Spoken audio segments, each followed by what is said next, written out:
A próxima pergunta é NQI Homem. O nosso ouvinte não quer se identificar. Ele cita aqui o texto de Lucas 16, do verso 19 ao verso 31, quando tem a narrativa ali de duas pessoas, um rico e do mendigo Lázaro. Ambos morreram e eles foram então para o Hades, um para o seio de Abraão e outro para o lugar de tormento.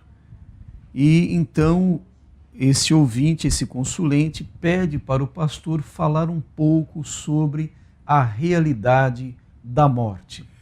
Bom, queremos dizer ao nosso consulente que a palavra morte aparece na Bíblia com 3 significados distintos.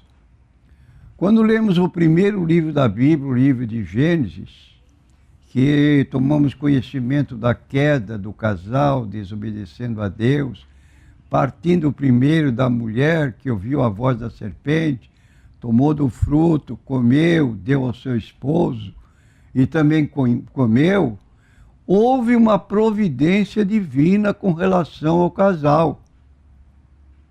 Eles foram proibidos de fazer o que fizeram. E a ameaça de Deus foi: no dia que vocês comerem desse fruto, vocês morrerão. Ora, se, como dizem alguns intérpretes da Bíblia ou pessoas ligadas a seitas religiosas, que a morte significa aniquilamento, inexistência, obviamente, não haveria possibilidade de nós estarmos hoje vivos, porque no momento, no dia em que Adão e Eva comeram do fruto, morreriam. Fisicamente acabou o mundo. Não tinha quem a ver. Agora Deus disse: no dia que morrerem, que comerem, certamente morrerão. E a pergunta que se levanta: aconteceu isso realmente?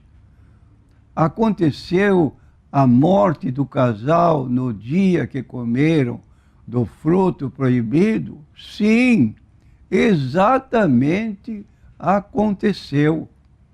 E aí você tem uma curiosidade: se aconteceu, como é que ele podia ter gerado filhos e nós estamos aqui como vindo todos de Adão e Eva? Então, nós lendo a Bíblia Sagrada, nós vamos notar que Deus disse naquele dia para o casal que eles seriam expulsos do Jardim do Éden, como realmente aconteceu. Foram postos fora do Jardim do Éden. E foi posto uma guarda de arcanjos, de anjos, querubins, ali tomando conta da entrada do jardim, para que eles não retornassem mais.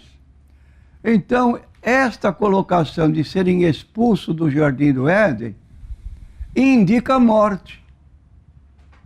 E a palavra morte, então, entendemos que significa separação. Eles ficaram separados daquela comunhão com Deus, quando Deus ali no Éden, diariamente vinha e conversava com o casal. A partir daquele momento que comeram, foram expulsos, ficaram sem ter mais comunhão com Deus. Essa morte é chamada morte espiritual. É uma morte pela qual passamos quando vivemos todos os dias da nossa vida e nunca tomamos uma posição definida com relação à mensagem do Evangelho de Jesus Cristo. E sabe então o que Jesus disse? Quando Nicodemos foi procurá-lo para conhecimento de coisas espirituais, que embora ele fosse um líder religioso, desconhecia, ele partiu de elogios, mas Jesus, incontinente, disse para ele: na verdade, te digo, que aquele que não nascer de novo não pode ver o reino de Deus. Nicodemos ficou surpreso. Como pode um homem velho como eu nascer de novo? Tem que entrar no ventre da mãe e nascer? Jesus disse, não, quem nasce da carne, é sempre o mesmo problema. É preciso nascer da água e do Espírito. Então, água simboliza a palavra de Deus.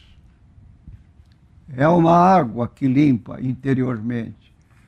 E nascer da água e do Espírito é o Espírito Santo convencer a pessoa através da palavra que ele ouve para dar-lhe um novo nascimento. Nasceu de novo durante o tempo da sua vida, só morre uma vez. E isso se Jesus não vier logo para arrebatar a igreja. Então isto é chamada morte física, como se deu com Adão. Adão, depois que foi expulso, viveu 930 anos, de acordo com Gênesis capítulo 5, versículos 1 até o 5. Está lá, 930 anos gerando filhos e filhas, que deu margem à continuidade da existência humana. Mas ele havia morrido espiritualmente, 930 anos morreu fisicamente e definitivamente morreu eternamente, porque foi afastado de Deus por causa do seu pecado. É isso que ocorre conosco. Morte física, morte espiritual quando vivemos sem Cristo aqui na terra. E se morrermos nesse estado, vai acontecer então o que diz o apóstolo Paulo, né? Na sua carta aos Efésios, no capítulo 2, ele diz, Cristo vos deu vida quando estáveis mortos em delitos e pecados. Mortos como? Mortos espiritualmente, vivendo segundo o nosso critério, nossa escolha. Não queremos saber de Deus, quer andar pelo caminho largo, anda. Agora, se morrer nesse estado, fique certo, não tem jeito. Vai ficar num desses dois lugares que Jesus mencionou em Lucas 16, 19 a 31. Morreu Lázaro, foi levado pelos anjos para o seio de Abraão. Lá estava consolado. Em vida tinha servido a Deus. Morreu o rico, foi sepultado. Quando seu espírito se retirou do corpo, ele pessoalmente começou a gritar, que estava em tormentos, gritando, Pai Abraão, tem misericórdia de mim, manda que Lázaro molhe na água a ponta do seu dedo, me refresque a língua porque eu estou atormentado nesta chama. A resposta foi negativa, filho, lembra-te que recebeste os teus bens em tua vida. Lázaro Mares, agora ele foi consolado e está consolado no seio de Abraão ou no Hades, no lugar reservado aos justos e aos servos de Deus, chamado paraíso. Agora, do outro lado, estão os ímpios ou aquelas pessoas que se esquecem de Deus. Na vida, morrem fisicamente, morrem eternamente.